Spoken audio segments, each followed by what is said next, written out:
আমার মতো পাপীরে যদি নিয়ে যাও, গুনাহ যদি মাফ করে দাও কোনো লাভ নাই, যদি না মাফ করো কোনো লস নাই। তবু বাজারে না চোখের পানি সিঁড়ি কাঙ্গালেরা ক্ষমা চাই গো আমার আল্লাহ। আমার বাজানেরা দিলের কান্ডা লাগায় শুনে নাও। হাসান বসরির কদমের মধ্যে দুজন যাইত গো,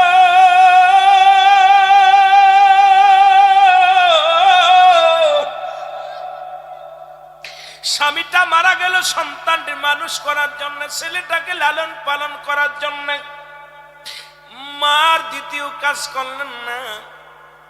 সন্তান বড় হলেন, বড় হয়ে নামাজ ছেড়ে দিল, বড় হয়ে রোজা ছেড়ে দিল, খারাপ হয়ে গেল সঙ্গ দোষে পড়িয়া মাদক সেবন শুরু করে দিল। জনম দুঃখিনী মা তাকে বোঝাইতে লাগলো। মায়ের কোনো বারণ শোনে না, মায়ের কোনো বাধা শোনে না, তবু মা হাল ছাড়ে নাই। প্রতিনিয়ত দোয়া করে আল্লাহর দরবারে, আমার আল্লাহ, আমার কলিজার টুকরা নষ্ট হয়ে গেছে, তারে তুমি হেদায়েত দান করো, তাকে তুমি দিনের বুঝ দিয়ে দাও। আমার আল্লাহ, আমি মা হয়ে তোমার দরবারে কান্দি, আমি দুঃখিনী মাকে তুমি খালি হাতে ফিরাই দিও না, আমার সন্তানকে তুমি হেদায়েত দান করো। জোরে জোরে বলুন আল্লাহু আকবার। অনেক কান্নাকাটি করার পর মায়ের তো কাজ হয় নাই, সন্তান নষ্ট হয়ে গেছে গো। অনেকদিন পর মা দুঃখিনী সন্তানকে না দেখে থাকতে পারে না। মাতাল ছেলে মদ পান করে বাড়ি আসলেন, হঠাৎ করে অসুস্থ হয়ে গেলেন, মরণ ব্যাধি তার বাসা বাঁধলেন গায়ে। সন্তানকে অনেক টাকা খরচ করে রোগ চিকিৎসা করাইলেন, ভালো হয় নাই। কবিরাজ বৈদ্য হুজা দেখাইলেন, কোনো কাজ হয় নাই। সন্তান আস্তে আস্তে মরণ পথের যাত্রী হয়ে গেল। প্রতিদিন কয়, বাবা চল যায় হাসান বসরির কদমের মধ্যে, তওবা কর, তওবাকারী আল্লাহ ভালোবাসে। কিন্তু শোনে নাই কোনো কথা। হঠাৎ একদিন সন্তান ডাক দে বলে, মা মা, আমি আর কোনোদিন ফিরে আসব না। মা উঠতে পারি না রে, বসতে পারি না,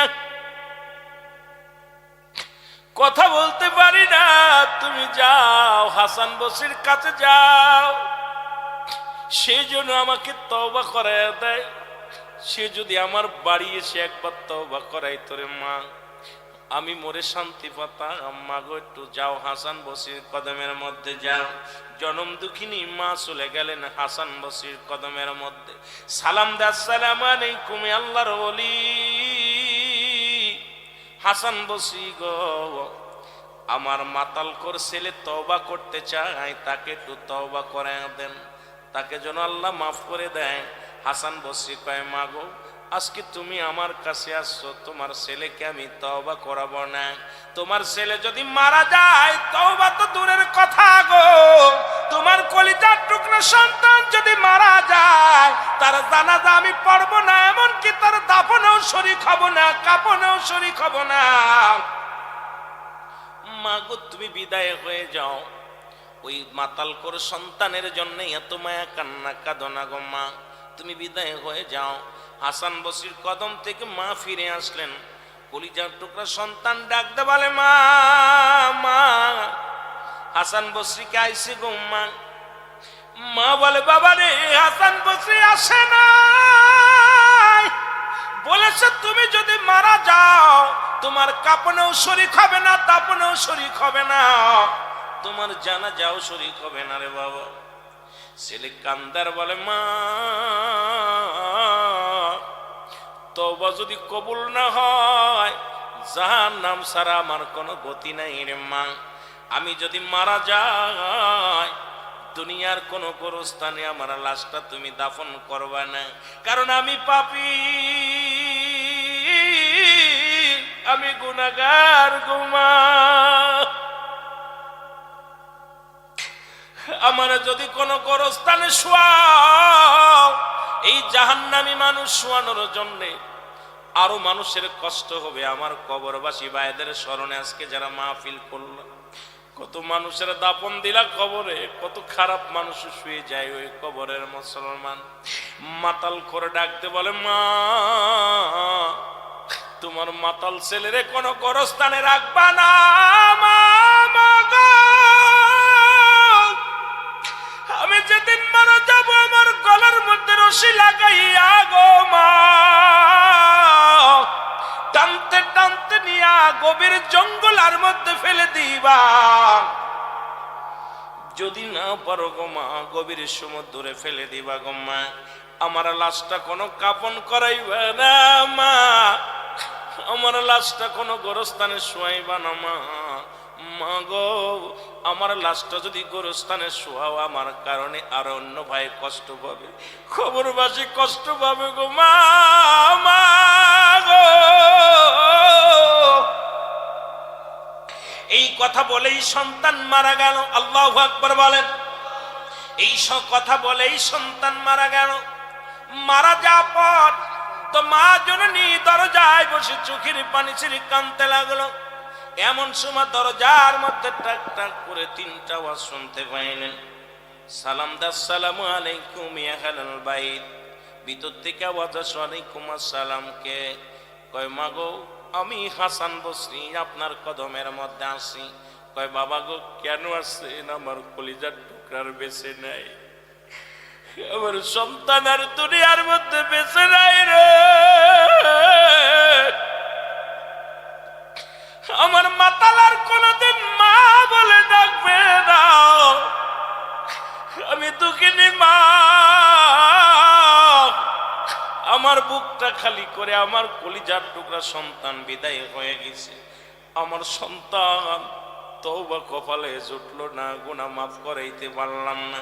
হাসান বসরি কয় মা তোমাকে বিদায় করে দিয়া জোহরের নামাজ পড়ে আমি যাই নামাজের উপরে শুয়েছিলাম গো মা, ইলহামের মাধ্যমে আমার আল্লাহ ডাকতে বলে, হাসান আর দেরি করিস না রে। ওরে মা আসল পেতে দোয়া করেছে আমার দরবারে, আমি আল্লাহ স্থির থাকতে পারি নাই। ওই মায়ের আসল পাতা দোয়া আমি আল্লাহ হাত ফিরাইতে পারি নাই। ওই মাতালের গুনাহ আমি মাফ করে দিছি, মাতালের তওবাও আমি কবুল করেছি। ওই মাতালের জানাজা পড়াইবা তুমি, মাতালের কাফন পরাইবা তুমি, মাতালের জানাজা পড়াইয়া দাফন করাইবা তুমি। ডাকতে হাসান বলে, মা মাতালের জীবন ধন্য, দুনিয়ার মধ্যে এমন একজন মা পেয়েছে গো মা,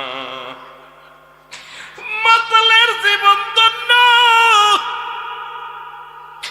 দুঃখিনী মায়ের দোয়া কবুল করেছে গো মা, তুমি চোখের পানি মুছে ফেলো গো, আমি তোমার সন্তানের গোসল করাইব, জানাজা পড়াইব, দাফন করাইব গো মা। তোমার সন্তান তোমার মাতালখোরকে আমার আল্লাহ কবুল করে নিছে। আজকে সেই মায়ের সঙ্গে সন্তানের ভালো ব্যবহার নাই। কদিন আগে দেখলাম চট্টগ্রামের জমিনে বাবার 5 টুকরা কেটে 5 টুকরা করে কেটে ফেলেছে রে।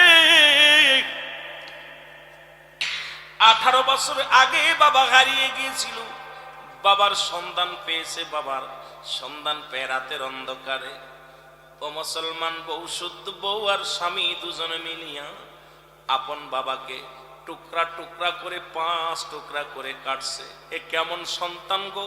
পৃথিবীর মধ্যে মা বাবা যদি কোনো সন্তানের জন্য দোয়া করে, এই দোয়া বিফলে যায় না, এই দোয়া বিফলে যায় না, আমার আল্লাহ কবুল করে নেয়। জোরে জোরে চিল্লায়া বলেন আল্লাহু আকবার। জোরে জোরে চিল্লায়া বলা যাবে না আল্লাহু আকবার। একটু পিতা মাতার হক কয়টা? 14টা। জোরে বলেন কয়টা? জোরে বলে যাবে। 14টা হক। এই জীবিত অবস্থায় 7টি। এই 7টির মধ্যে 1 নাম্বার হলো পিতামাতার প্রতি শ্রদ্ধাশীল হন। পিতামাতার প্রতি এমন শ্রদ্ধা দেখাইতে হবে, এমন আদব দেখাইতে হবে। কোনো পিতামাতা যদি সন্তান যদি তার উপরে শ্রদ্ধাশীল হয় না, যদি কোনো সন্তান কোন রকম একটু অমর্যাদা করে, আমার আল্লাহ তাআলা বড্ড খুশি বাজার হয়ে যায়, আমার আল্লাহ বেজার হয়ে যায়, রাসূল বেজার হয়ে যায়। সুতরাং পৃথিবীর মধ্যে 1 নাম্বার হলো পিতামাতার প্রতি শ্রদ্ধাশীল হন। কেমন শ্রদ্ধা হবেন? বাবা মা যেন কোন রকম টু শব্দ না পায়। বাবা মা নবীজি বলছে যখন তোমাদের পিতামাতা বুড়া হয়ে যাবে, বুড়ার বুড়ো একই অবস্থা, খবরদার টু শব্দ করবে না।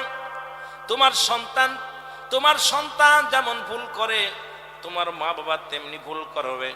মাকে কখনো ধমক দেওয়া যাবে না, মাকে কখনো কথা বলা যাবে না, মাকে কষ্ট দেওয়া যাবে না, বাবাকে কষ্ট দেওয়া যাবে না। জান্নাতের গায়ে দুটি দরজা, একটা দরজার নাম তোমার মা, আর একটা দরজার নাম তোমার বাবা। জোরে বলেন মারহাবা। অনেক যুবক ভাইয়ের আছেন, এই জন্য একটু কথা বলে যায়, তারপরে আমার মেন আলোচনায় আমি চলে যাব। আমার দাদু ভাইয়েরা, 2 নাম্বার হলো মনে প্রাণে তাদের ভালোবাসতে হবে, এমন ভালোবাসতে হবে মন প্রাণ দিয়া ভালোবাসতে হবে। শুধু মুখে মুখে ভালোবাসার কথা শোনানো যাবে না, সদা সর্বদাই তাদের কেমন ভালোবাসতে হবে, মন প্রাণ দিয়ে তাদের ভালোবাসতে হবে। তোমার গায়ের যেমন মশা লাগলে কষ্ট পাও, তোমার বাবা মা কেমন ভালোবাসবা। তোমার বাবা মা যদি হাঁটতে কষ্ট হয় তোমার কলিজার মধ্যে ব্যথা পাবা, কথা বলতে কষ্ট হলে তোমার কলিজার মধ্যে ব্যথা পাবা। কারণ মন প্রাণ দিয়ে তাদের ভালোবাসতে হবে। এই ভালোবাসার কমতি থাকলে তাদের হক আদায় হবে না। জোরে বলো আল্লাহু আকবার। 3 নাম্বার হলো মুসলমান সর্বদাই তাদের কথা মেনে চলতে হবে। যে বাবা মা পাগল হোক আর অবুঝ হোক, যদি কোনো পিতামাতা অশিক্ষিত হয়, আমরা লেখাপড়া করে বলি বাবা মা তোমার, বাবা গো তোমার বুদ্ধি কম, মা গো তোমার বুদ্ধি কম। আল্লাহর কসম, নবীজি বলছে 14টা হকের মধ্যে 7টা হক হলো জীবিত থাকতে, তার মধ্যে 3 নাম্বার হলো সদা সর্বদাই তাদের কথা মেনে চলতে হবে। ডানে চলতে ডানেই চলতে হবে, বামে চলতে বললে বামে চলতে হবে। যদিও তোমার লস হয়, যদিও তোমার কষ্ট হয়, বাবা মার কথা কখনো বাধ্য করা যাবে না। পিতা মাতার কথা বাধ্য করলে আমার আল্লাহ কষ্ট পায়, রাসূল কষ্ট পায়। সদা সর্বদাই পিতা মাতার কথা মেনে চলতে হবে। জোরে বলেন আল্লাহু আকবার। বাবা বলছে বাবা আজকে ওই কাজটা করিস না, আমরা করি সেটা পাল্লা দিয়ে করি। বাবা বলছে বাবা অমুক কর্মটা করো, করি না, কারণ আমি আল্লাহর কসম করে বলি শুনে নাও, আমার আল্লাহ তাআলা বড় কষ্ট পেয়ে যায়। পিতা মাতা যদি কষ্ট পায় আমার আল্লাহ কষ্ট পেয়ে যায়। এই জন্য 3 নাম্বার হলো পিতা মাতার কথা মতো মেনে চলতে হবে। 4 নাম্বার তাদের খেদমত করা লাগবে, এমন খেদমত করা লাগবে পাতে মাথা পর্যন্ত যত খেদমত আছে খেদমত গুলো পালন করতে হবে। দুনিয়ার মধ্যে খেদমত করা লাগবে, মা বাবার খেদমত করা লাগবে কি লাগবে না? যদি বলেন লাগবে কি লাগবে না? মা বাবার এমন খেদমত করবেন, ও দুনিয়ার মুসলমান শোনে না, এই দুনিয়ার মুসলমান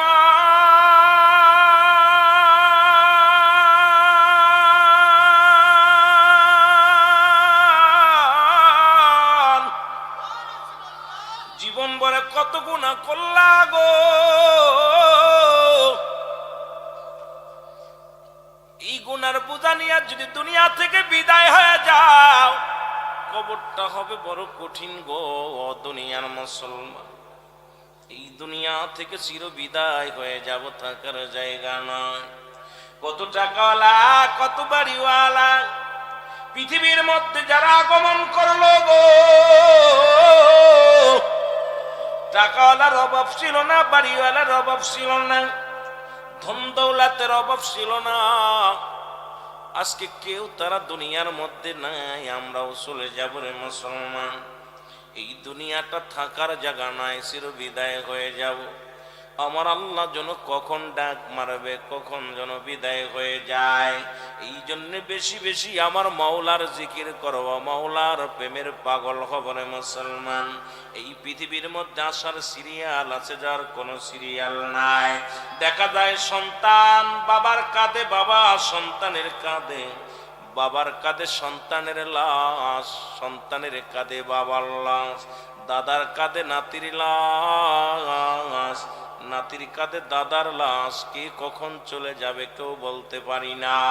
এই দুনিয়ার মাসের চলে যেতে হবে গো, কেউ ছিলাম না থাকবো না রে, থাকার জায়গা না রে, থাকার জায়গা না। বেশি বেশি করে চোখের পানি ছেড়ে কাঁদবেন, আল্লাহ আমাদেরকে আপনি ক্ষমা করে দেন, মাফ করে দেন। পাপের বোঝা নিয়ে চোখের পানি ছেড়ে কান্দি। আল্লাহ আমাদেরকে আপনি ক্ষমা করে দেন। জোরে জোরে চিল্লায়া বলা যাবে না আল্লাহু আকবার। আল্লামা মুফতি আমজাদ আলী সাহেব একটা কিতাব লেখলো, কিতাবের নাম বাহারের শরিয়ত। এই কিতাবের মধ্যে বয়ান করলেন, দুনিয়ার মানুষ শুনে নাও, পৃথিবীর মধ্যে সবচাইতে সহজ মৃত্যু যেটা হয়, এই মৃত্যু না হলো 70টা তাজা উটের গায়ের চামড়া জবাই না করিয়া উল্টো দিকে টান দে লবণের মরিচ লাগা দিলে যতটুক যন্ত্রণা হয়, এর চাইতে 70 গুণ যন্ত্রণা হলো একটা সাধারণ মৃত্যু। এখন আমরা মরণকালে কেউ পায়খানা করে দিই, মরণকালে কেউ প্রস্রাব করে দিই, কারোর চোখ দুটি বড় বড় হয়ে যায়, কারোর বা জিহ্বা বাইর হয়ে যায় রে মন। তাদের মরণটা কত কঠিন। কত মানুষের জানাজা পড়াইলা, কত মানুষের কাফন পরাইলা, কত মানুষের গোসল দিলা, কত মানুষের কবরে শোয়া দিলা। কোন দিন যেন আমার ডাক এসে যাবে, মসজিদের চার বিয়ারি পালকি হাজির হয়ে যাবে, আমি আপনি সবাই বিদায় নিতে হবে। এই দুনিয়ার সুদ খাইয়া ঘুষ খাইয়া জমাজমি গড়লাম, এই দুনিয়ার সম্পদ গড়লাম, এই সম্পদ খাবে পৃথিবীর মানুষ। ও দুনিয়ার মুসলমান, তোমার সম্পদ খাবে লোকে, তোমার দেহ খাবে পোকে। এমন দেহ করে কি লাভ, এই জমাজমি করে কি লাভ? সব কিছুই তো পড়ে থাকবে, আমি আপনি একদিন থাকবো না। এই জন্য বেশি বেশি করে আল্লাহর ইবাদত করব, বন্দেগী করব। এই দুনিয়ার মায়া ছেড়ে যেতেই হবে, সন্দেহ নাই। জোরে বলেন ঠিক কি না? দুনিয়ার মানুষ শুই না, এই দুনিয়ার মধ্যে আমি যা কিছু পাঠাইলাম রে, সব কিছু আমি চূর্ণ বিচ্ছিন্ন করে দিব। এই জমিনের মধ্যে আমি পানিগুলো রাখবো না, মাটিগুলো রাখবো না। ও আমার দাদু ভাইরা দিলের কান্ডা লাগায় শুনে নাও। আল্লাহ বলে, বান্দারে এই জমিনের মাটিগুলো আমি রাখবো না, তামা বানায়া দিব। আজকে মাটির উপরে গোড়াগুড়ি করো, সুদ খাও, ঘুষ খাও, জিনা করো, ব্যভিচার করো, অন্যায় করো, মানুষের মাথায় বাড়ি মারো গো। আমার আল্লাহ কয়, বান্দার এই জমিনটা আমি রাখবো না, এই জমিনের মাটিগুলো আমি আল্লাহ পোড়ায়া তামা বানায়া দিব। এই জমিনের পানিগুলো আমি আল্লাহ পোড়ায়া ছাই বানায়া দিব। যেদিন কিচ্ছু বলতে কিচ্ছু থাকবে না, সেদিন থাকবে শুধু আমার আল্লাহ। আল্লাহ বলেন, বান্দারে সেদিন থাকবো আমি আমার নবীর ভালোবাসা নিয়া। জোরে জোরে চিল্লা বলা যাবে না মারহাবা। আমার নবী বলে, উম্মতিরা গো,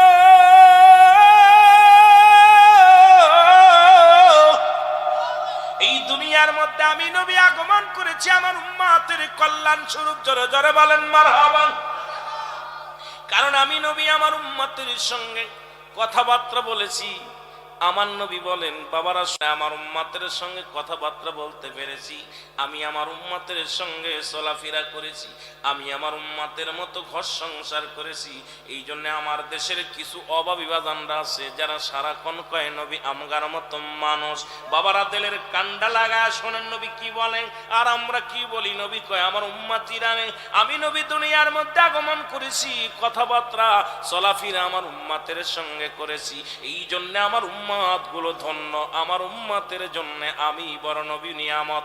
আবার আমি দুনিয়া থেকে বিদায় হয়ে গেছি, আমার দেশের কিছু সাধুবাদ আলেমরা বলেন আমার নবী মরে গেছে, নবী দুনিয়া থেকে বিদায় হয়ে গেছে। আমার নবী কি বলেন? ওমামায়াতি খায়রুল লাকুম। আল্লাহর নবী ডাকতে বলে, উম্মতিরা রে,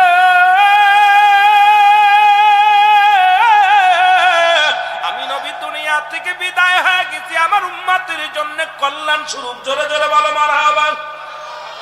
আর একটু জোরে। কারণ আমি নবী দুনিয়া থেকে বিদায় হয়ে গেলাম, আমার ইন্তেকাল শরীফটা আমার উম্মতের জন্য কল্যাণ স্বরূপ। সুন্নি বাবারা শুনবেন, আমার অন্য পন্থী বাবারা শুনবেন, আমি দলিল থেকে বলতেছি, মন গড়া কোনো কথা না। হাদিস কোরআন কি বলে আমাদের বুঝতে হবে। নবী বলে, উম্মতিরা রে, আমি নবী তোমাদের থেকে বিদায় নিলাম, আমার ইন্তেকাল শরীফ এটা আমার উম্মতের জন্য কল্যাণ স্বরূপ। কারণ পৃথিবীর মধ্যে কোনো উম্মত যখন ভালো কোনো কাজ করে, সঙ্গে সঙ্গে আমি নবী আমার আল্লাহর দরবারে প্রশংসা করি। আমি নবী দুনিয়া থেকে বিদায় হলাম, এটা আমার উম্মতের জন্য কল্যাণ স্বরূপ গো।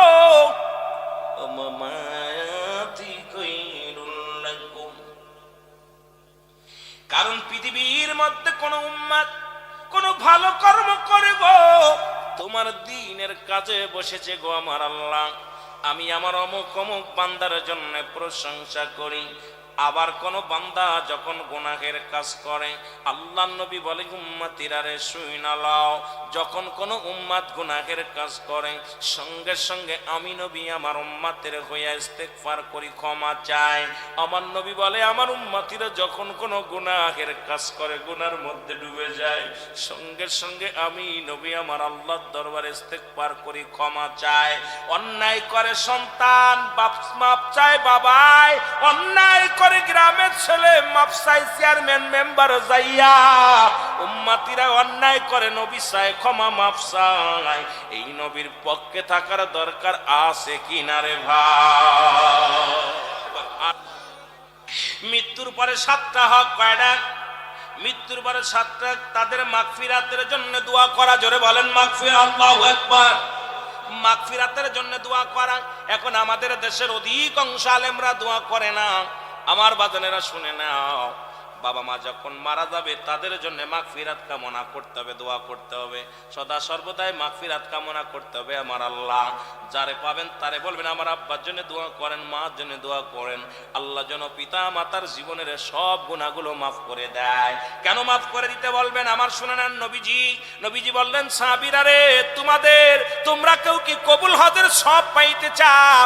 সাহাবীরা বলে, ইয়া রাসূলুল্লাহ, ইয়া হাবিবাল্লাহ, এটা কে বানা চায়? নবীজি বললেন, সাহাবীরা রে, তোমাদের বাড়িতে যাদের পিতা মাতা জিন্দা আছে, বাড়িতে সালাম দিবা, আসসালামু আলাইকুম মা, আসসালামু আলাইকুম বাবা, তোমার আমল নামায় একটা কবুল হজের সব লেখা হইয়া যাবে গো।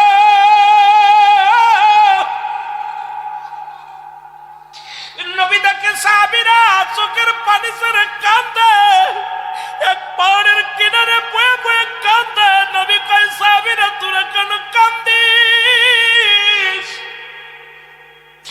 সাহাবীরা বলে, নবী গো, আমাদের ঘরে মা নাই, আমাদের ঘরে বাবা নাই।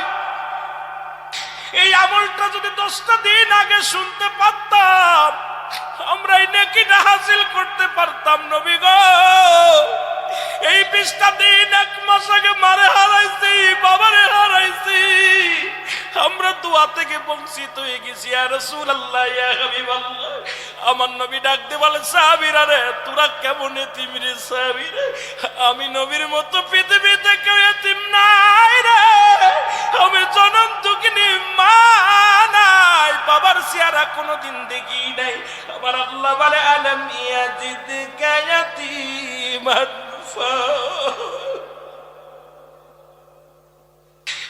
আল্লাহ ডাকতে বলে, হাবিব, তোমার আমি এতিম বানাইলাম, এমন এতিম মাত্র মায়ের গর্ভে 6 মাস। নবীজি দুনিয়া থেকে বাবা বিদায়, কোনদিন শরীয়তের চোখ দিয়ে বাবারে দেখে নাই। যখন 6 বছর বয়স মাকে হারাইলেন, 6 বছর 6 মাস যখন বয়স দাদারে হারাইলেন, আপন বলতে আপন জোড়া বিদায় হয়ে গেছে। নবী কান্দার বলে, সাহাবীরা রে, তোরাই বুঝিয়ে এতিম, আমি নবীর মা নাই, আমি নবীর বাবা নাই রে। আমি নবী কান্দি আমার মায়ের জন্য। আমার আল্লাহ ডাকতে বলে, জিবরিল ধরে আজা আমার হাবিবের চোখে পানি। আর যাদের মা নাই, যাদের বাবা নাই, তাদেরকে জানায় এইভাবে যেন বলে, রাব্বির হামহুমা কামা রব্বায়ানি সাগীরা। জোরে জোরে চিল্লা বলেন মারহাবা। নবীজি চোখের পানি ছেড়ে কাঁদতেছেন, জিবরিল আমিন বলে, হুজুর আপনার সাহাবীদের কানতে বারণ করেন, ওই মাহারা বাবাহারা পাগলদের কান্না আল্লাহ সইতে পারে না, ওরা তো কানতেছে, আমার আল্লাহ কষ্ট পায়। হাবিব গো, আপনারও তো মা নাই, আপনারও তো বাবা নাই, আপনি ওদেরকে বলে দেন এইভাবে, হে আমার রব, হে আমার প্রতিপালক, হে আমার আল্লাহ, আমার পিতা মাতার সগীরা গুনাহ মাফ করে দাও, কবিরা গুনাহ মাফ করে দাও, জানা গুনাহ মাফ করে দাও, জানা গুনাহ মাফ করে দাও। আমার সাথে বলেন, রব্বির গামহুমা কামা,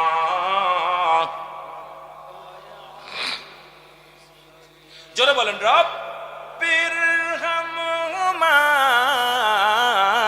কামা রব্বায়ানি সগীরা। আল্লাহ বলেন, হাবিব এইভাবে বলেন, হে আমার রব, হে আমার প্রতিপালক, আমার পিতা মাতার সগীরা গুনাহ মাফ করে দাও, জানা গুনাহ মাফ করে দাও, অজানা গুনাহ মাফ করে দাও। পৃথিবীর মধ্যে আর তুমি আমার পিতা মাতাকে তোমার রহমতের কোলে তুলে নাও। জোরে বলেন আল্লাহু আকবার। আর একটু জোরে জোরে চিল্লায় বলেন আল্লাহু আকবার। এ মুসলমান, সুতরাং পিতা মাতার গুরুত্ব আমার নবীর কাছেও ছিল। জোরে বলেন ঠিক কিনা? কেমন ছিল যদি বলতে যাই বুঝে নেবেন। একদিন নবীজির কদমের মধ্যে নবীর দুধমা হালিমা তুসাদিয়া আগমন করলেন। নবীজির দুধমা কয়জন ছিল জানা আছেন? কথা বলেন, কয়জন? চারজন। আল্লাহু আকবার। আপনাদের জানা আছে নবীজির দুধমা শুধু হালিমা নয়, নবীজির মা ছিলেন চারজন। এই দুধ মায়ের মধ্যে প্রথম যিনি দুধ পান করালেন নাম হলো নবীজির দুধমার মধ্যে যিনি দুধ পান করাইলেন আপন মা আমেনা। 3 দিন 3 রাত পর্যন্ত দুধ পান করাইছেন। 2 নম্বরে হালিমা তুসাদিয়া, 3 নম্বরে বাজানরে আবু লাহাবের দাসী সুরাইবা, 4 নম্বরে হযরতে সালমা। এই 4 জন ব্যক্তির দুধ পান করাইছে। হঠাৎ একদিন রাহমাতুল লিল আলামিনের কদমের মধ্যে হালিমা তুসাদিয়া বিধবা মহিলা, উনি সাদা কাপড় পরে পরিধান করে আসলেন। নবীজি দূর থেকে দেখে দাঁড়ায় গেলেন। সাহাবীরা বলে, ইয়া রাসূলুল্লাহ, ইয়া হাবিবাল্লাহ, আপনাকে তো কোনোদিন এরকম দাঁড়াতে দেখি নাই। নবীর দুধমাকে দেখে নবীজি দাঁড়ায় গেলেন। এরপরে আসলেন নবীজি বসলেন এবং মা জননী বসলেন, নিজের ঘাড়ের রুমাল মুবারক বিছায়া দিলেন। নবীজি যখন বিছায়া দিলেন নবীজির তোয়ালে মুবারক, এই তোয়ালে মুবারকের উপরে হালিমা তুসাদিয়া বসলেন। আবার উঠার সময় উরুতের উপর ভর দিয়ে যখন উঠলেন নবীজির কানে কানে কি যেন বললেন। এবার যতক্ষণ পর্যন্ত হালিমা তুসাদিয়া বিদায় না হলেন ততক্ষণ পর্যন্ত রাহমাতুল লিল আলামিন তাকায়া তাকায়া চোখের পানি ছাড়তে লাগলেন। যখন বিদায় হয়ে গেলেন সাহাবীরা জিজ্ঞাসা, ইয়া রাসূলুল্লাহ, ইয়া হাবিবাল্লাহ, এই মহিলা কে গো? তারে আমরা চিনলাম না, যার আপনি আপনার নিজের চাদর মোবারক বিছায়া দিলেন, এমন কি আপনি বিছায়া দিলেন এরপরে নবী গো আপনার কানে কানে কি যেন বললো। আবার উঠার সময় আমার আপনার উরুতের উপর ভর দিয়ে উঠলো, ইয়া রাসূলুল্লাহ, যতক্ষণ পর্যন্ত আর চোখের আড়াল না হলো ততক্ষণ পর্যন্ত আপনি তাকায় তাকায় দেখতে লাগলেন। ইয়া রাসূলুল্লাহ, ইয়া হাবিবাল্লাহ, আমার নবী কয়, সাহাবীরা রে, তোমরা ওকে চেনো না? ইনি হলো আমার দুধমা হালিমা তুসাদিয়া। আল্লাহু আকবার বলেন না, একটু জোরে বলেন আল্লাহু আকবার। তাহলে আমার নবী তার মাদের কত ইজ্জত দিচ্ছে, সম্মান দিচ্ছে। এ বাবারা, আর আমরা কি করি? আমাদের যে অবস্থা, আল্লাহর আদালতে ছাড়া পাবো বলে আমাদের বিশ্বাস হয় না। 2 নম্বর হলো মুসলমান 7টা হকের মধ্যে মৃত্যুর পরে যে 7টা হক, 2 নম্বর হলো তাদের জন্য সব পৌঁছানো। সুবহানাল্লাহ বলেন না? আমাদের দেশের মৌলবীরা কয় সব পৌঁছানো যাবে না। ও মুসলমান শুনে নাও, নবীজি বলে গেছেন 2 নম্বর হক হলো যেটা পিতা মাতার হক গুলো আদায় করতে হবে। মৃত্যুর পরে তাদের জন্য সব পৌঁছাতে হবে বেশি বেশি করে। ফজরের নামাজ পড়ে দোয়া করবেন, আসরের নামাজ পড়ে দোয়া করবেন, জিয়ারত করবেন, সাক্ষাৎ করবেন, কবরের পাশে দাঁড়ায়া আসসালামু আলাইকুম হালাল বায়া বাদান ইয়া হালাল কবর, কবরের পাশে দাঁড়ায়া বেশি বেশি করে দোয়া করবেন, চোখের পানি ছেড়ে কবরের পাশে দাঁড়ায়া মা জননী কবরে শুয়ে আছে, বাবা শুয়ে আছে। আমার বাবারে এমন সন্তান আছেন মৃত্যুর পরে বছর হয়ে গেছে, 4-5 বছর 10 বছর পরে চলে গেছে, মায়ের কবরের পাশে যায় না, বাবার কবরের পাশে যায় না। অনেকেই মা বাবার কবর কোথায় বলতে পারে না। ইমাম সাহেবরে জিগায়, মুয়াজ্জিমরে জিগায়, আমার মায়ের কবর কোনটা, বাবার কবর কোনটা, জোরে বলেন ঠিক কিনা?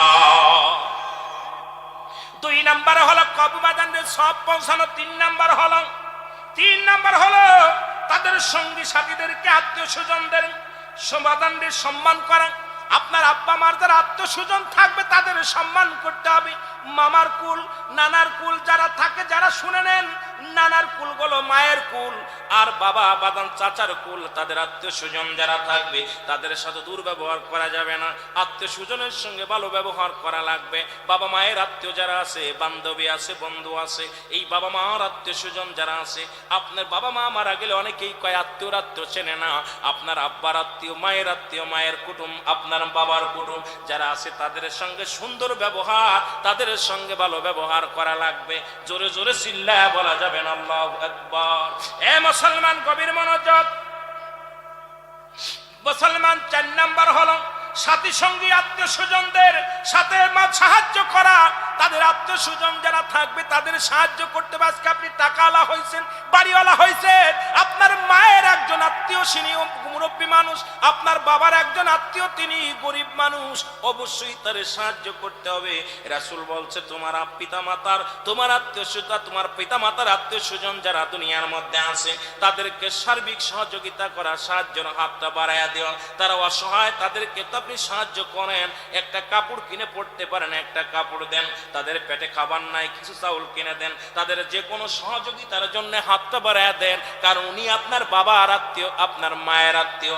এদিকে আমাদের অতিরিক্ত খেয়াল রাখা লাগবে। জোরে জোরে চিল্লায় বলেন ঠিক কিনা। এ মুসলমান গভীর মনোযোগ। 5 নাম্বার হলো ঋণ পরিশোধ করা বা আমানত রক্ষা করা, আমানত আদায় করা। যারা ঋণ, যদি বাবা মা ঋণ থেকে যায়, পৃথিবীর মধ্যে যদি ঋণ থেকে যে অনেকে কয়, বড় ছেলে কয় আব্বার ঋণ হয়েছে, আব্বা তুই শোধ কর, মেয়ে কয় তুই শোধ কর। মাঝে মাঝে দেখা যায় ঢাকা শহরে অনেক জায়গা, বাংলাদেশের অধিকাংশ অঞ্চল আছে, বাবা মা ঋণ হয়ে মারা গেছে, অভাবে পড়ে আত্মীয় স্বজনের কাছে ধার নিছে, মারা গেছে। এরপরে ছেলেদের ভিতরে টানাটানি, হানাহানি হয়ে যায়। বড় ছেলে কয় তুই শোধ কর, বড় ছোট ছেলে কয় আমি খাই নাই। বাবা মার ঋণ শোধ করতে চায় না। আমি আপনাদের কাছে বলে যাই, পিতা মাতা যদি ঋণ থাকে অবশ্যই খবর নিয়ে সেই ঋণগুলো পরিশোধ করতে হবে, নয়তো আল্লাহর আদালতে আপনার ধরা পড়তে হবে। জোরে জোরে চিল্লায় বলো আল্লাহু আকবার। আর একটু জোরে বলেন আল্লাহু আকবার। এ মুসলমান 6 নাম্বার হলো শরীয়ত সম্মত বাতান ওসিয়াত যদি করে যান, শরীয়ত সম্মত যদি অনেক বাপ মা ওসিয়াত করে যায়, জমিটা অমুকরে দিয়ে দিস, এই ঘরটা অমুকরে দিয়ে দিস, এই চাদরটা অমুকরে দিয়ে দিস, এই বাড়িটা অমুকরে দিয়ে দিস, শরীয়ত মোতাবেক যদি হয়, এ মুসলমান অবশ্যই এটা পূরণ করতে হবে, এই ওসিয়াত গুলো পুরা করতে হবে, নয়তো আপনারা দায়ী থেকে যাবেন। অনেকে কয় মরার সময় বলছি এটা পালন করা লাগবে না। বাবা শুনে নেন, ওসিয়াত করে গেছে ছেলে মেয়েদেরকে, বাবা এই কাজটা করিস, এইটা করা লাগবে, যদি শরীয়ত সম্মত হয়। সেদিনকে একজন দেখলাম বাদান ফরিদপুরের জমিনে বাবার ওসিয়াত করে গেছে, আমি মারা গেলে এখানে হিন্দুদের একটা মঠ বানায়া দিস। এখন আমার জিগায় হুজুর গো, আমি কই কেন? কয় হুজুর বুঝতে পেরেছি, এই 3 বিঘে জমি আব্বা ফাঁকি দেখাইছে, এখন মরার পর চিন্তা করছে হিন্দুদের মঠ বানায়া দিলে গুনাহ মাফ হয়ে যাবে। নাউজুবিল্লাহ বলেন। এটা কিন্তু শরীয়ত মোতাবেক সম্পূর্ণ হারাম। এটি মঠ বানায়া দিবে ভালো, একটা মূর্তি বানায়া দিবে ভালো তাদের পুজো করার জন্য। মুসলমান, সুতরাং শরীয়তের বিধান নাই, ও তো নিজেই গুনার মধ্যে ডুবেছিল। ওই গুনার ভাগ কিন্তু ওই 3 বিঘে জমি ছেলে ভাগ করে নিবে, কিন্তু পাপটা কিন্তু বাবারই নিতে হবে। জোরে বলেন ঠিক কিনা। এ ভাইরা আমার, বন্ধুরা আমার, নবীজির সাহাবা আলকামার ইতিহাসটা একটু বলে যায়। 5 ওয়াক্ত নামাজ পড়েছে, সালাত পড়েছে, কোনোদিন অন্যায় করে নাই, কারণ মাথায় বাড়ি মারে নাই, কোনোদিন কাউকে কষ্ট দেয় নাই। হযরত আলকামা মৃত্যু শয্যায় সজ্জিত, রূহটা বাইর হয় না। নবীর কাছে খবর আসলো, ইয়া রাসূলুল্লাহ, ইয়া হাবিবাল্লাহ, আপনার আলকামা মৃত্যু যন্ত্রণায় ছটফট করে, অনেক কষ্ট হয়। অনেকে বলে মৃত্যুর সঙ্গে পাঞ্জা লড়ে, খবরদার এই ভাষাটা ব্যবহার করবেন না।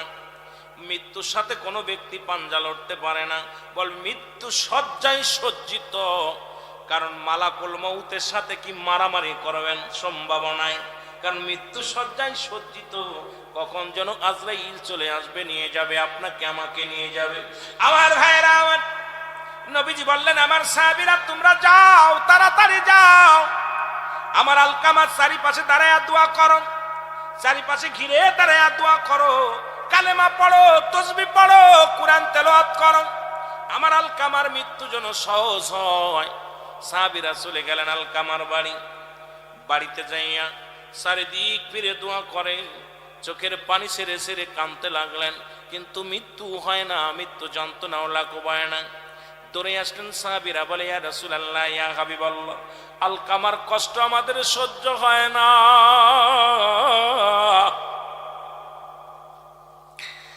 আলকামার মৃত্যু যন্ত্রণা দেখে সহ্য করতে পারি না।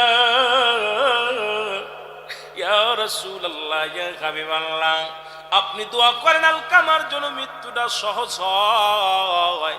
নবীজি দুটি হাত উঠায়া দিলেন, আমার আল্লাহ, তুমি আমার আলকামার মৃত্যুটা সহজ করে দাও।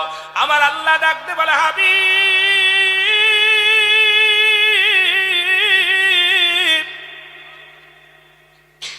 আপনি আজকে হাত নামা ফেলেন, কারণ ঘরের মধ্যে এখনো জনম দুঃখিনী মা জিন্দা আছে। যতক্ষণ পর্যন্ত মায়ের তার জন্য দোয়া না করবে, ততক্ষণ পর্যন্ত মা যতক্ষণ পর্যন্ত ক্ষমা না করবে, আমি আল্লাহ ততক্ষণ পর্যন্ত ক্ষমা করতে পারি না।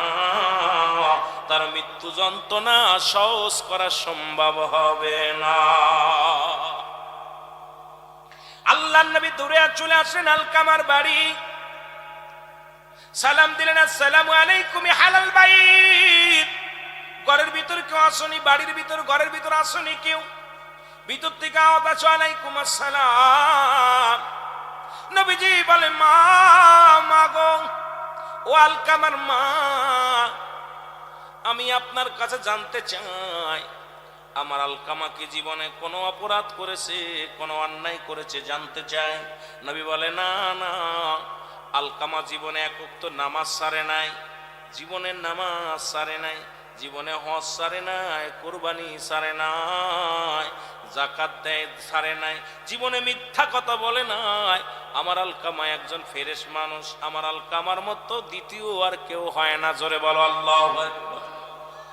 আল্লাহর নবী ডাকতে বলে, মা, মা গো, এত নেককার বান্দা যদি হয়, তবে মৃত্যু যন্ত্রণা কেন এত কষ্ট হয় গো মা? জনম দুঃখিনী মা বলে, বাবা রে, আমার কলিজার মধ্যে বড় ব্যথা। সারা জীবন সে বইয়ের কথা শুনতো, বইয়ের পরামর্শ শুনতো।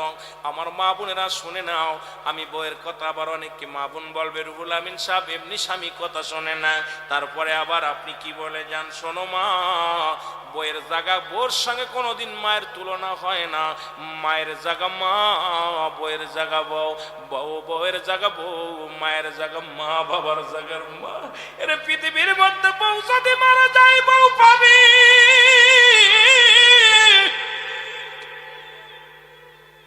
সুন্দরী বউ মারা গেলে কালো বউ পাবি। পৃথিবী থেকে জনম দুঃখিনী মা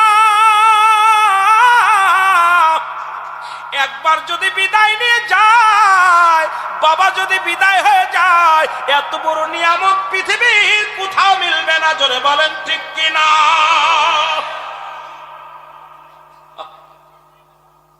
জনম দুঃখিনী মা বলে, বাবা, মনের ভিতরে বড় কষ্ট, সারা জীবন শুধু বইয়ের পরামর্শ অনুযায়ী চলতো, বইয়ের কথা অনুযায়ী চলতো, আমার কোনো কথাকে মূল্যায়ন করতো না। এই কারণে অন্তরের ভিতরে বড় ব্যথা পেয়েছি বাবা, অন্য কারণ নয়। নবী কয়, মা গো, তুমি তারে মাফ করে দাও, মা গো, তুমি ওকে মাফ করে দাও। এবার মা বলে, বাজান রে, অন্তরের ভিতরে জাগাত লাগছে, কেমনে মাফ করি, আমি মাফ করতে পারবো না। আমার নবী ডাক দিয়ে বলে, সাহাবীরা রে, আয় আয়, খড়ি নিয়ে আয়, খড়ি নিয়ে আয়, আগুন নিয়ে আয়, আমি আমার সাহাবীরে পুড়াইয়া দিব। কারণ আমার সাহাবী মৃত্যুর পরেই হবে জাহান্নামী গো। মৃত্যুর পরে আলকামার জাহান্নামের আগুনে দাউ দাউ করে জ্বলবে, আমি দুনিয়া থেকে পুরাইয়া দিব। খড়ি আনা হলো, আগুন আনা হলো, চিতে সাজানো হলো, এবার আলকামার আগুন ধরানো হলো। আলকামার দেহখানা ধরে নিয়ে সাহাবীদেরকে বললেন, আগুনের মধ্যে ছেড়ে দাও, আগুন দিয়ে পুড়াইয়া শেষ করে দাও। জনম দুঃখিনী মা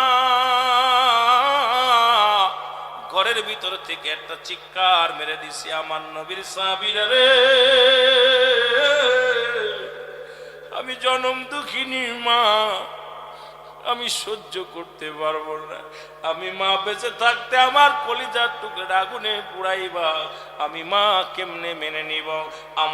আমার কলিজার টুকরা সন্তানের পিছনের সব দুষ্টটি আমি জনম দুঃখিনী মা ক্ষমা করে দিলাম। জোরে জোরে চিল্লা বলা যাবে না আমার হাওয়া। সঙ্গে সঙ্গে আলকামা কালেমা পড়ছে, লা ইলাহা ইল্লাল্লাহু মুহাম্মাদুর রাসূলুল্লাহ। জোরে বলেন, লা ইলাহা ইল্লাল্লাহু মুহাম্মাদুর রাসূলুল্লাহ সাল্লাল্লাহু আলাইহি ওয়াসাল্লাম। এমন একজন জগৎ বিখ্যাত আল্লাহর ওলি, নাম হলো জুরাইস। আল্লাহু আকবার বলেন। জুরাইস এমন ইবাদত বন্দেগী করে, ঘরের মধ্যে কারুর লগে কথা বলে না, কারুর লগে কথা বলে না, নামাজ পড়ে। শুনে নেন, মা যদি ডাক দেয় একমাত্র ফরজ নামাজ ব্যতীত সুন্নাতে দাঁড়াইছো, নফলে দাঁড়াইছো, নামাজ ছেড়ে দাও। ডাক দিছে মা অমুক আব্দুল মতিন সাহেব, মান্নান সাহেব, আলাউদ্দিন সাহেব, নামাজ ছেড়ে দাও। আগে ডাকের উত্তরে নাও, মা আব্বাজান। বাবারা শুনে নাও, দিলের কান্ডা লাগা শুনে নাও। আল্লাহর ওলি জুরাইস জগৎ বিখ্যাত একজন আল্লাহর ওলি। উনি ঘরের মধ্যে ইতিকাফে বসে ইবাদত বন্দেগী করে, ঘরের দরজা লাগায়া দিয়া নামাজে দাঁড়ায়া গেছে। এবং জনম দুঃখিনী মা দরজার মধ্যে টোকা দিয়ে বলে, জুরাইস জুরাইস জুরাইস। তিনটা ডাক দিলেন, জুরাইস দরজা খুললেন না, কথা বললেন না। উনি চিন্তা করে, আমি নামাজে দাঁড়াইছি, আল্লাহর ইবাদত বন্দেগী করি, এখন যদি মায়ের ডাকে সারা দিই তাহলে আমার আল্লাহর সঙ্গে বেয়াদবি করা হয়ে যাবে। এই জন্য উনি ডাকে সারা দেন নাই, নামাজও সারেন নাই। জুরাইজের মা দরজায় দাঁড়াইয়া একটা দোয়া করে গেলেন, জুরাইস আজকে যেমন আমার ডাকে সারা দিলি না, আমি তোরে মা হইয়া ডাক দিলাম, তিনটা ডাক দিলাম, শুনলি না। পৃথিবীর মধ্যে যেন তুই জিনাকারী হইয়া, পৃথিবীর মধ্যে অপদস্থ হইয়া মৃত্যুবরণ করে, জুরাইস আমি তোরে দোয়া করলাম, তুই ইবাদত করি, জগৎ বিখ্যাত একজন আল্লাহর ওলি হবি, তবে পৃথিবীর মধ্য থেকে অপমানিত অপদস্থ হইয়া বিদায় নিবি। জোরে জোরে চিল্লা বলা যাবে না আল্লাহু আকবার। হে মুসলমান শুনে নেন, জুরাইস এর জন্য দোয়া করেছে কে? মা। জোরে বলেন কে? দোয়া কবুল হয়ে গেছে, দোয়া কবুল হয়ে গেছে। জুরাইস জগৎ বিখ্যাত একজন আল্লাহর ওলি, মা দোয়া কবুল হয়ে গেছে, বিশাল একজন পীর সাহেব হয়ে গেল এলাকার মধ্যে, জগৎ বিখ্যাত একজন আল্লাহ মাহবুব বান্দা হয়ে গেলেন। জোরে বলেন মারহাবা। কিন্তু ওই যে মা দোয়া করেছে, জুরাইস চিন্তা করে এলাকার মধ্যে যদি ইবাদত বন্দেগী করি মজা পায় না। উনি ইবাদত করার জন্য একটা পাহাড়ি অঞ্চলে একটা জঙ্গল বেছে নিলেন, যে আমি এখানে বসে আল্লাহর বন্দেগী করব, মানুষের চোখের আড়ালে আমি আল্লাহকে ডাকবো। ইবাদত বন্দেগী যাই নামাজের ভিতরে বয়া বয়া খুব আল্লাহর জিকির করতেছে জুরাইস। হঠাৎ ওই রাজ্যে মুসলমান শুনে নেন, এক মহিলা সে কি করলেন, ওই জুরাইজের ইবাদত দেখে এলাকার সব মানুষ জুরাইজের পক্ষ নিতে লাগলেন। সবাই উনার পক্ষে, যে এই লোকটা ভালো লোক, এই লোকের পক্ষে থাকতে হবে, সবাই উনার হাতে বায়াত হইয়া মুসলমান হতে লাগলেন, ঈমান আনতে লাগলেন। সুবহানাল্লাহ বলেন না। এইটা দেখে ওই দেশের প্রেসিডেন্টের গুসা হয়ে গেল, যে আমার দল ছেড়ে দিয়ে কোন এক হুজুরের দল নিতেছে, হুজুরের দলে চলে যেতেছে, একে কোন ভাবে সাইজ করা যায়? কোনো উপায় পায় না, কোনো বুদ্ধিতে আরো তাকে পারে না, সাইজ করতে পারে না। সাইজ করার জন্য একটা বুদ্ধি পেল। উনার রাখাল, উনার পার্সোনাল একজন কি ছিল, মহিলা যিনি কাজ করে, কাজের মহিলা এবং রাখাল, এই দুজনকে বললেন। এই দুজন বলছে, হুজুর এই জুরাইজের সাথে ওরে পৃথিবীর মধ্যে অপমানী অপদস্থ করা কোনো ব্যাপার না। আল্লাহু আকবার বলেন না, আরো জোরে বলেন, এ কোনো ব্যাপার না। বলে কেমনে? উনি রাখালের সঙ্গে জিনা করলেন, ওই মহিলা জিনা করে গর্ভবতী হলেন। আল্লাহু আকবার বলেন না। জিনা করে গর্ভবতী হলেন। এরপর ওই মহিলা যায় বিচার দিলেন রাজার কাছে, হুজুর সর্বনাশ, আপনারা যাকে এত আল্লাহর ওলি ভাবেন, এত ভালো ব্যক্তি ভাবেন, এত ফরেজগার ব্যক্তি ভাবেন, সে তো আমাকে সর্বনাশ করে দিছে। এই দেখেন আমার গর্ভে সন্তান, আর এই সন্তানের বাবা হলো আল্লাহর ওলি জুরাইস। আল্লাহু আকবার বলেন না, একটু জোরে চিল্লায় বলেন। রাজা বললেন, উজির ওকে ধরে নিয়ে আসো, ধরে নিয়ে আসো। জুরাইসকে পিঠ মোড়া দিয়ে একদম রাজার সামনে হাজির করলেন। ডাকতে বলে, জুরাইস, জুরাইস, তুমি কি এই মহিলাকে চেনো? জুরাইস বলেন, না না, জীবনে কোনোদিন এই মেয়েদের চেহারা আমি দেখি না, জীবনে জিনা তো দূরের কথা, কোন মহিলার চেহারা মোবারক আমি দেখি নাই। জোরে জোরে চিল্লায়া বলা যাবে না আল্লাহু আকবার। মেয়েটাকে ডাকতে বলে, মেরে তুমি একে কি জানো? বলে, জি হুজুর, এই সেই জিনাকারিনী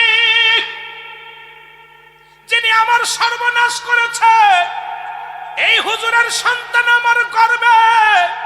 আল্লাহু আকবার। কন্দি কোন মেয়ে যদি কোন পুরুষের বিরোধিতা করে এই বিচারটা মতিন ভাইয়ের কাছে দেয় যে এই আমারে নষ্ট করছে, এখন ছেলেরটা বিশ্বাস করবে না মেয়েরটা বিশ্বাস করবে? কথা কেন না কেন? সবাই কয়, এই কথা কি কেউ কোনো মেয়ে বলতে পারে যে তাকে নষ্ট করেছে, তার গর্ভে সন্তান, এই সন্তান অমুক দিছে, এই কথা কোনো মেয়ে বলতে পারে? ওকে বিচার করা হোক, ওকে এখনই শিরচ্ছেদ করা হোক, শিরচ্ছেদ করে দেওয়া হোক। জুরাইন চোখের পানি ছেড়ে ডাকতে বলে, মালিক, আমার বুঝতে বাকি নাই রে, আমার জনম দুঃখিনী মা একদিন আমার বলেছিল, জুরাইস, তুমি জগৎ বিখ্যাত আল্লাহর ওলি হবা, তবে পৃথিবীর মধ্যে অপদস্থ জিনাকারী হয়ে মৃত্যুবরণ করবা। মা গো মা, আমার বড্ড ভুল হয়ে গেছে রে মা। চিৎকার পেরে কাঁদতে লাগলেন। কান্দে বলে, আবার আল্লাহ, সারা জীবন আপনার ইবাদত করেছি, আপনার বন্দেগী করেছি, আজকে যদি জিনাকারী হয়ে মৃত্যুবরণ করি, মানুষ তো ইসলামের পর থেকে মুখ ফিরায় নেবে, মানুষ তো ধিক্কার দিবে। আল্লাহ আল্লাহ, এই জিনাকারী করে আমার নিয়ে যাওয়া দুনিয়া থেকে, এটা কেমনে হয়? এটা কেমনে হয়? আল্লাহ তুমি দয়া করো, দয়া করো। জিবরিল আমিন এসে কানে কানে ইলহামের মাধ্যমে জানা দেয় যে, জুরাইস, তুমি বলে দাও তোমাকে যেন আজকে হত্যা না করা হয়, যতদিন পর্যন্ত এই সন্তান এই মায়ের পেট থেকে, গর্ভবতী মার পেট থেকে যতদিন পর্যন্ত সন্তান ডেলিভারি না হয়, ততদিন পর্যন্ত তোমাকে যেন জেল হাজতে রাখা হয়। এই সন্তানই বলে দিবে তার ভাইয়ের বাবার পরিচয়, তার মা কার সঙ্গে জিনা করেছে। এই সন্তান দুনিয়ার মধ্যে আগমন করে বলে দিবে তার মা কার সাথে নষ্টমী করেছে।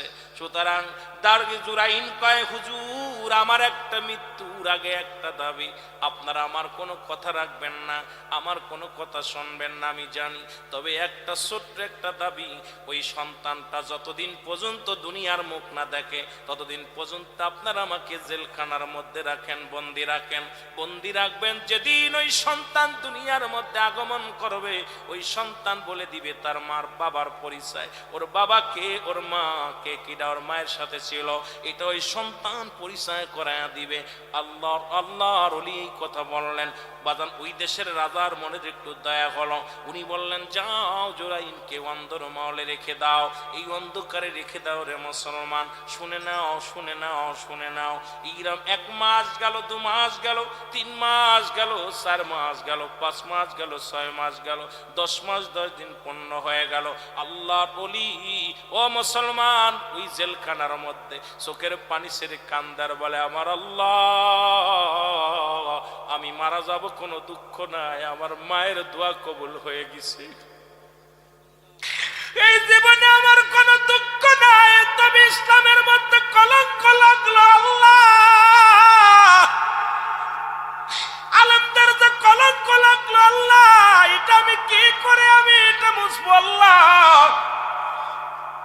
পৃথিবীর মধ্যে ওই মহিলার গর্ভে থেকে একটা সুন্দর ছেলে আসলো। আল্লাহু আকবার বলেন না। এই ছেলে আসলো, খবর পড়ে গেল রাজার দরবারে, খবর পড়ে গেল ওই মহিলা গর্ভবতী মহিলা, ডেলিভারি হয়েছে, একটা ছেলে হয়েছে। ডাক দাও মেয়েটাকে, ডাক দাও। হাজার হাজার রাজ্যের যত উজির নাজির ছিল সবাইকে ডাক দেওয়া হলো। এই ছেলে নাকি একদিনের ছেলে, কথা বলবে। বড় আশ্চর্যজনক ব্যাপার, ওর বাবার পরিচয় ছেলে নিজে দিবে। সবাই এই কৌতূহল দেখার জন্য হাজার হাজার মানুষ রাজ দরবারে আসলো। এবার ডাকতে বলে, ডাকতে বলে, রাজা বলে, ছেলে বালক বলে দাও তোমার আব্বাকে, তোমার মার সাথে কে নষ্টামি করেছে বলো। বালক কোনো কথা বলে না, বালক মাথাও নাড়ে না, কথাও বলে না, সে দেখে না। লোকজন বলে, হুজুর আইস, পাগলামির একটা সীমা আছে, একদিনের ছেলে জীবনেও কথা বলতে পারে না, আর এই ছেলে তার বাবার পরিচয় কেমনে দেবে রে জোরাইস। এখন তোমার ভণ্ডামি বাদ দাও, আজকে শুলে চোরা থেকে বাঁচাতে কেউ পারবে না, আজকে তোমাকে কে বাঁচাইবে? মৃত্যুদণ্ড থেকে পৃথিবীর কোন মানুষ তোমারে বাঁচাইতে পারবে না। সুতরাং একদিনের পোলা কথা বলতে পারবে না। জুরাই চোখের পানি ছেড়ে কান্দার বলে, আল্লাহ আমার একটু উপায় বলে দাও। তুমি তো বলেছিলে ওই ছেলে তার বাবার পরিচয় দিয়া দিবে। আজকে এত মানুষের সামনে রাজা বলতেছে ছেলের কাছে জিগায়, ছেলে তো কথা বলে না, মাথা নাড়ে না, সে দেখে না। ইলহামের মাধ্যমে ডাক দেখায় জুরাই, ওই সন্তান সবার কথা শুনবে না, তুমি ওই সন্তানকে ডাকতে বলো, বাবারে ও ডাকতে বলো, ছেলে বলে দাও তোমার বাবার পরিচয় বলে দাও। জোরে জোরে চিল্লায় বলা যাবে না মারহাবা। জুরাইজ ডাকতে বলে, বালক আজকে এই মহাকর বিপদের মধ্যে দাঁড়াই আমি বলতেছি, তুমি জবান খোলো, এই জবানটা খুলে বলে দাও তোমার বাবাকে, তোমার মায়ের সঙ্গে কে ছিল বলে দাও। বালকটা চিৎকার মেরে বলে, জুরাই শুনে নাও উপস্থিত যত জনগণ আছো, আমার মায়ের সঙ্গে জুরাইদের জিনা তো দূরের কথা, জীবনে আমার মায়ের সঙ্গে জুরাইদের দেখা হয় নাই। আস্তে কবেন না, জোরে কবেন। জীবনে কোনোদিন জোড়া জিনা তো দূরের কথা, জীবনে কোনোদিন আমার মার সঙ্গে দেখা হয় না। আমার মায়ের সঙ্গে জিনা করেছে রাখালের, ওই যে রাজার পাশে দাঁড়ায় আছে ওই রাখালটাই আমার মায়ের সর্বনাশ করেছে। এবার উজির রাজা কয়, আমি সব জানি, রাজার তো চক্রান্ত ছিল। রাজা কয়, জুরাইস রে তুমি আমারে ক্ষমা করে দাও। এই একটা কথা বলেই সন্তান মারা গেলেন। এবার জুরাইস ক্ষমা চাইলেন, জুরাইজের কাছে ক্ষমা চাইলেন রাজা, যারা জমা চাইলেন আমাদের ভুল হয়ে গেছে, এই তোমাকে 10টা মাস জেলে বন্দি করে রেখেছিলাম, কত কষ্ট দিছি অন্ধকার মহলে রাখি, আরে জুরাইস আমাকে তুমি মাফ করে দাও, আমাকে তুমি মাফ করে দাও। আর একদিনের বালক যেহেতু কথা বলে রাজ দরবারে, আমি আর রাজত্ব চাই না, এই রাজত্ব আমি তোমারে দিয়ে দিলাম। জুরাইস কয়, না না, আপনার কাছে আমার একটা দাবি, আমার মায়ের কবর পর্যন্ত যেতে দেন। জুরাইদ একটা চিৎকার মেরে কাঁদে, বলে, রাজা মশাই জীবনে কিচ্ছু চাই নাই রে, আমার জনম দুঃখিনী মা, আমার দুঃখিনী মা 10 মাস 10 দিন গর্ভে ধারণ করেছিল, একটা বুলের খিসারত দিতে চাই আমি জিনাকারিনী হয়ে গেছি রে। আমি যতদিন বেঁচে আছি রাজত্ব চাই না, আমার মায়ের কদমে লুটে লুটে জীবন বিদায় করে দিব। আপনি আমাকে একটা সুযোগ দেন, আমি আমার মায়ের কবরের পাশে কেঁদে কেঁদে জীবন কাটাইব। রাজত্ব চাই না, বাড়ি চাই না, গাড়ি চাই না, নারী চাই না। আমার মা যদি আমার ক্ষমা না করে রে, আমি জাহান্নামী হয়ে যাব। আমি জুরাইস, আমার অস্তিত্ব থাকবে না। রাজা বলে, জুরাইস আজকে এই পরীক্ষায় আমি নিজেও ফেল করেছি, আজকে এই বুলের খেসারত আমিও দিব, আমিও তোমার সঙ্গে কালেমা পড়ে দিব। ও দুনিয়ার মুসলমান শুনে নাও, রাজ্যের কত মানুষ ইমান আনলেন, কালেমা পড়লেন। আমার ভাইয়েরা জুরাইদ যতদিন পর্যন্ত বেঁচে ছিলেন, মায়ের কবরের পাশে পায়ের ঘরে কেঁদে কেঁদে মাথা ঠুকাই ঠুকাই কাঁদত, ডাকতো, বলো মা মা। তোর জুরাইদ জীবনে কিচ্ছু চাই না রে মা, তোর কাছে ক্ষমা চাই। জীবনে যে ভুল করেছে এই ভুলের খেসারত আমি দিতে পারবো না মা, তোরে হারাইয়া ফেলেছি মারে, তোরে হারাইয়া ফেলেছি, আমি ক্ষমা চাই। আমি আমার যুবকদের বলি, আজকে যাদের মা বাবা জীবিত আছে, বাড়িতে পা দুখানা জড়ায়া ধরবা, মায়ের পাটা জড়ায়া ধরবা, বাবার পা দুখানা জড়ায়া ধরবা, চোখের পানি ছেড়ে কানবার, বলো বাবা গো বড্ড ভুল করে ফেলেছি, আবার তুমি ক্ষমা করে দাও। মায়ের পা ধরে কানবা, মা গো আমার মাফ করে দাও। আর মা বাবা যদি একবার রাজি হয়ে যায়, তোর কপাল খুলে যাবে রে বান্দা, আল্লাহ রাজি হয়ে যাবে, আমার আল্লাহ খুশি হয়ে যাবে। জোরে বলেন ঠিক কিনা? মুসা আলাইহিস সালাম ফিরাউনের, তার বাবা মুসা আলাইহিস সালামের বাবার নাম ইমরান। নাম কি? কথা বলেন, আর একটু কথা বলি। খালি কেন যেন হঠাৎ করে মায়ের কথা বলতে গেলে এইগুলো কথাগুলো আসে।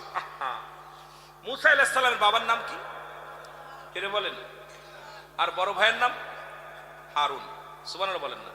পৃথিবীর মধ্যে দুইজন নবুয়াতি পেয়েছিল একসাথে, সেটা হলো হযরত মুসা আলাইহিস সালাম, হযরত হারুন আলাইহিস সালাম। দুই ভাই একসাথে নবুয়াতি পেয়েছিল। সুবহানাল্লাহ বলেন না? আরো জোরে বলেন, কথা বলেন, আরো জোরে বলেন আল্লাহু আকবার। মুসা আলাইহিস সালামের বাবা কি ছিল? ওই ফিরাউনের দরবারের দারোয়ান। কি ছিল? দেহরক্ষী বা দারোয়ান। হঠাৎ করে ফিরাউন একদিন রাত্রে স্বপ্নে দেখছে যে তার রাজ্যে একটা আগুন লাগছে, আয়া সবকিছু আগুন লাগছে, বা একটা কিছু আয়া সবকিছু খেয়ে ফেলেছে, সব শেষ। স্বপ্নে দেখে ফিরাউন এলাকার সব জ্যোতিষীদের ডাকলেন, জ্যোতিষীরা কে কোথায় আছো, আমার স্বপ্নের ব্যাখ্যাটা বলে দাও, ব্যাখ্যাটা বলে দাও। আমার বাবারা বলে, হুজুর সর্বনাশ, আপনার এই রাজ্যে বনি ইসরাইলদের মধ্যে এমন একজন নবী আসবে, যে নবী আসা পর আপনাকে খেয়ে ফেলবে, সব রাজ্য তছনছ করে দিবে। সুবহানাল্লাহ বলেন, আরো জোরে বলেন। কয় আইছে কি? কয় না আসে নাই, আসবে। আগাম সংবাদ। ফিরাউন হুকুম দিয়ে দিলেন, বনি ইসরাইলদের মধ্যে, এই রাজ্যের মধ্যে যত শিশু সন্তান হবে, পুরুষ সন্তান হলে সবাইকে জব করে মেরে ফেলতে হবে। হাজার হাজার শত শত, যে বছরে হুকুম দিলেন, ওই আগের বছরে হারুন আলাইহিস সালাম জন্ম নিলেন। সুবহানাল্লাহ বলেন না? আরো জোরে। হারুন জন্ম, তার আগের বছরে এ মুসলমান মরিয়াম নামে একজন, ওনার হারুন আলাইহিস সালামের, হারুনের বোন একটা দুনিয়ার মধ্যে, কোন জায়গায় লেখছে ফাতেমা, কোন জায়গায় লেখছে মরিয়াম নামে একটা বোন দুনিয়ার মধ্যে আগমন করলেন। সুবহানাল্লাহ বলেন না? এই বছরে শত শত মানুষকে, হাজার হাজার মানুষকে দুনিয়া থেকে বিদায় করে। আল্লাহ যেটা করে, আমার আল্লাহ পারে কি পারে না? যেন বলেন, পারে কি পারে না? মুসা আলাইহিস সালাম দুনিয়া আসবে, অনেক রকম ঠেকাইতে লাগলেন, পারলেন না। আমার বাবারা, ওই রাত্রে মুসা আলাইহিস সালামের বাবা ইমরানের কামভাব, ভিতরে একটা স্ত্রীর প্রয়োজন, ভিতরে একটা উত্তেজনা শুরু হয়ে গেছে। ওদিকে মায়েরও একটা উত্তেজনা শুরু হয়ে গেছে। কেমনে যাবে? মার মনে স্বামীকে পাওয়ার জন্য উতাল পাতাল মন করতেছে। অনেক লম্বা ইতিহাস, কোরআন থেকে তাফসীর করলে খুব মজার ঘটনাটা, অনেক সুন্দর লাগে। কিন্তু আমি অল্প একটু বোঝানোর জন্য যে আল্লাহ কি পারে কি না পারে, আল্লাহর কি ক্ষমতা, এটা আমাদের বোঝানোর জন্য, আল্লাহ কাকে কোন সময় আনবে, কাকে কি করবে, এটা বোঝানোর জন্য আমি কয়েকটা কথা বলে যাই। কি করলেন? ওই মুসা আলাইহিস সালামের মায়ের মনে কাম ভাব, একটা স্বামীকে পাওয়ার জন্য ছটফট করতে লাগলেন। এদিক স্বামীরও একই অবস্থা, স্ত্রীরও একই অবস্থা। ওদিন মুসা আলাইহিস সালাম, তার মা চলে গেলেন ফিরাউনের দরবারে। যা পাওয়ার পাশে একটা কামরা ছিল, কামরার ভিতরে স্বামী স্ত্রী দুজনের মিলন হলো। সুবহানাল্লাহ বলেন না? মুসা আলাইহিস সালাম জগতের মধ্যে চলে আসলো, মায়ের গর্ভে চলে আসছে। ওদিনই ফিরাউন আরেকটা স্বপ্নে দেখলেন। আল্লাহু আকবার বলেন। এখন ওই দিন রাত্রে স্বপ্নে দেখলেন, ফিরাউন কয়, ফিরাউন স্বপ্নে দিকে আবার বলু ডাক দিছে সমস্ত এই কাদেরকে, দবকদের ডাক দিছে, গুণীদের ডাক দিছে, বলে হুজুর সর্বনাশ, মুসা আলাইহিস সালাম তো মায়ের গর্ভে হাজির হয়ে গেছে। সুবহানাল্লাহ বলেন না, আরো জোরে বলেন। এমন কড়া পাহারা দিলেন যে আজ থেকে কেমনে হলো যে স্বামী স্ত্রী মিলন করতে পারবে না, স্বামী স্ত্রী এক জায়গায় শুতে পারবে না, স্ত্রী শোবে ঘরে, স্বামী শোবে বারান্দায়, কেউ মিলন করতে পারবে না, কোনো সন্তান এই বছরের ভিতর আসতে পারবে না। কিন্তু এই সন্তান কে নিল? খবর নাও, খবর নিল কোথাও কোনো সন্তান আর পায় না, খবর পাওয়া গেল না। কিন্তু মুসা আলাইহিস সালাম 1 মাস 2 মাস 3 মাস 4 মাস 5 মাস ফিরাউনের রাজ্যে আস্তে আস্তে ফাটল ধরা শুরু করলো। সুবহানাল্লাহ বলেন না, আরো জোরে বলেন। মুসা আলাইহিস সালাম দুনিয়ার মধ্যে আগমন করলেন, মারহাবা বলেন, আরো জোরে বলেন। আর ফিরাউনের দরবারে যে দাসী ছিল, ধাত্রী ছিল, সেই ধাত্রী হযরত মুসা আলাইহিস সালাম দুনিয়ায় যেদিন আসলেন ওদিন ওই ঘরের ভিতর উপস্থিত ছিলেন। সুবহানাল্লাহ বলেন না। মুসা আলাইহিস সালামের চেহারা সুরত দেখে উনি আর পাগল হয়ে গেছে, যা পৃথিবীর মধ্যে কত সন্তান আমি ডেলিভারির সময় দিলাম, কিন্তু এমন সুন্দর সন্তান আমার নজরে পড়ে নাই। ফিরাউনকে বলবে, কিন্তু উনি প্রতিজ্ঞা করলো না, আমি এত সুন্দর ফুটফুটে সুন্দর, এত সুন্দর কলিজার টুকরা সন্তান ফিরাউন শুনলেই মেরে ফেলবে, আমি একে বলবো না, ফিরাউনের রাজ্যে বলবো না, আমি রেখে দিল, আমি বলবো না। উনি চলে গেলেন। কিন্তু এইরকম কোন কিতাবের মধ্যে আসছে 6 মাস, কোন কিতাবের মধ্যে আসছে আপনার 15 দিন, কোন কিতাবের আছে 2 দিন, কোন কয়েকদিন, কোন 1 বছর, এইরকম অনেক কিতাবের মধ্যে আসছে। বিস্তারিত আলোচনা করছি এটা নিয়ে, বিস্তারিত যে কয় মাস পর্যন্ত মায়ের কাছে ছিলেন। হঠাৎ খবর পাইলেন, খবর পেয়ে গেলেন আপনার ফিরাউন, খবর পাইলেন যে তোমার দেহরক্ষী ইমরানের ঘরে মুসা আলাইহিস সালাম আগমন করেছে। সুবহানাল্লাহ বলেন না। প্রহরীদেরকে পাঠিয়ে দিলেন, যাও। মুসা আলাইহিস সালামের মা দুধ পান করাইতেছিলেন মুসা আলাইহিস সালামকে। এই সময় প্রহরীরা সব চলে আসছে। আয়েশা ঘরের মধ্যে খুঁজবে, রান্না করতেছে, হঠাৎ করে জ্বলন্ত চুলার মধ্যে মুসা আলাইহিস সালামকে ফেলে দিলেন। জ্বলন্ত চুলার মধ্যে ফেলে দিয়ে ড্যাগ উঠায় দিয়ে রান্না শুরু করে দিলেন। আয়েশা সমস্ত ঘর তন্ন তন্ন করে কোথাও পায় না, বলে তোমার ঘরে মুসা আসছে? কয় না, কেউ তো সবাই খুঁজে পায় না, কোন ঘরের ভিতর দিয়ে অবস্থা আছে। অনেকক্ষণ জ্বলতেছে, সমস্ত ঘর তল্লাশি করে যখন চলে গেলেন, মুসা আলাইহিস সালামের মা চিৎকার মারতে মারতে দৌড়াই গেলেন চুলার কাছে, যে আমার ছেলে তো শেষ। তবে যদি আল্লাহ মারা যায়, জানি তো নিশ্চিত মারা গেছে, পুড়ে গেছে, তবে যদি একটা হাড্ডি থাকে, এই হাড্ডির স্মৃতি নিয়ে আমি সারা জীবন বুকে আমার সন্তানকে, আমি আল্লাহ আমার সন্তানের জন্য দোয়া করবো, আল্লাহ একটা হাড্ডি যেন জীবিত, একটা যেন হাড্ডি যেন থাকে, চিহ্নিত থাকে। সব যদি পুড়ে যায় তবু আমার কলিজার টুকরা একটু হাড্ডি যেন জীবিত থাকে। মারহাবা বলেন না, আরো জোরে বলেন। দৌড়ায় গেছে, যায় পাতিল যে উঠে দেখে মুসা আলাইহিস সালাম ফুল নিয়ে খেলা করতেছে। সুবহানাল্লাহ। আগুনের ভিতরে খেলা করতেছে, একদম ফুল, যে সমস্ত কড়িগুলো ফুল ফাল নিয়ে খেলা করতেছে। মা উঠায় কোলের মধ্যে উঠায় সুমা লাগাই দিচ্ছে। সুবহানাল্লাহ বলেন না, আরো জোরে বলেন। এখন এমনই একটা অবস্থা হলো, বিস্তারিত আলোচনা বললাম, এত কইতে গেলে বাবা 2 দিন লাগবে, আমার এই আলোচনাটা করতে গেলে 2-3 দিন সময় লাগবে, সুর দিয়ে আলোচনা করে বিস্তারিত করতে গেলে অনেক সময় লাগবে। আমি অল্প সময়ের মধ্যে বলে যাই, আর আমি প্রতিটা আলোচনা আপনাদের সংক্ষিপ্ত করতেছি, যে অল্প করার মধ্যে এই যে মাথা, এই ঘুরা এইভাবে বলতে বলতে যদি বলে এই যে মাথা, এটার দরকার নেই, একবারে ডাইরেক্ট মাথা, ডাইরেক্ট চোখ, ডাইরেক্ট কান, তাহলে বুঝতে আপনাদের সহজ হবে, অনেক আলোচনা অল্পের মধ্যে হয়ে যাবে। জোরে বলেন ঠিক কিনা? এবার মুসা আলাইহিস সালামের মা টেনশনে পড়ে গেলেন, যেই সন্তানকে তো যদি খবর পেয়ে গেছে একবার ফিরাউনের রাজ্যে, ফিরাউন নিশ্চিত মেরে ফেলবে, একে কিভাবে বাঁচানো যায়, কি করে বাঁচানো যায়? তখন মনের ভিতরে একটা কল্পনা আসলো, কে জনে এসে বলতেছে, একজন ফকির সেজে, হে মুসা নবীর মা, এই সন্তান আল্লাহর প্রিয়, আল্লাহর প্রেরিত রাসূল, তোমার এত টেনশন কোনো কারণ নাই, তবে এই সন্তানকে একটা তক্তা বানায়, তক্তার মধ্যে একটা বাক্স বানায় একে ভাসায় দাও। আল্লাহু আকবার বলেন, একে ভাসায় দাও। এখন মিস্ত্রি পাবে কোথায়? মিস্ত্রি পাবে কোথায়? মিস্ত্রি তো পাওয়া যায় না। হঠাৎ করে অমিতে পদ্মে যাইতেছে, এই মিস্ত্রি আছে, কাঠ কেউ বাক্স বানাবে, এ বানাবে। ভিতরে ডাক দিছে, ডাক দিয়ে একটা বাক্স বানাইছে। বাক্সটা বানাইয়া মুসা আলাইহিস সালামকে ওর ভিতরে ভইরা নীল দরিয়ায় ফেলে দিয়ে বাক্স বানানোর পর, কিন্তু এই খবরটা মিস্ত্রি আপনার ফিরাউনের দরবারে দেওয়ার জন্য প্রথম চলে গেছে, ছুটে চলে গেছে, যে অনেক টাকা দিবে, সম্পদ দিবে।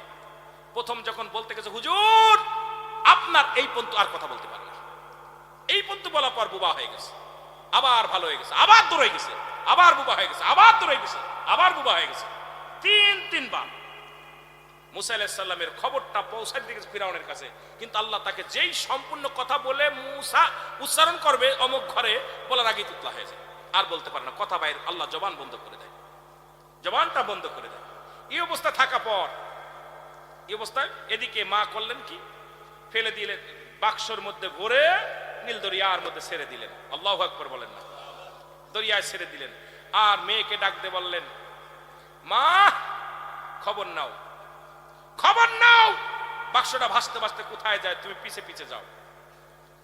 হযরত ফাতেমা বললেন, ওখানে পাশ লাগাই দিলেন, আর ভাসতে ভাসতে চলে গেল ফিরাউনের দরবারে।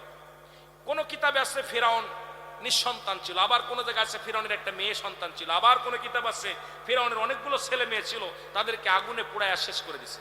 খালি আসিয়ার যে সন্তানগুলো ছিল তাদেরকে তেলে ভেজে শেষ করেছে, খালি ঈমান আনার কারণে। আমার বাবারা ভাসতে ভাসতে চলে গেছে। এদিকে আমার ভাইরা, ফিরাউনের একটা মেয়ে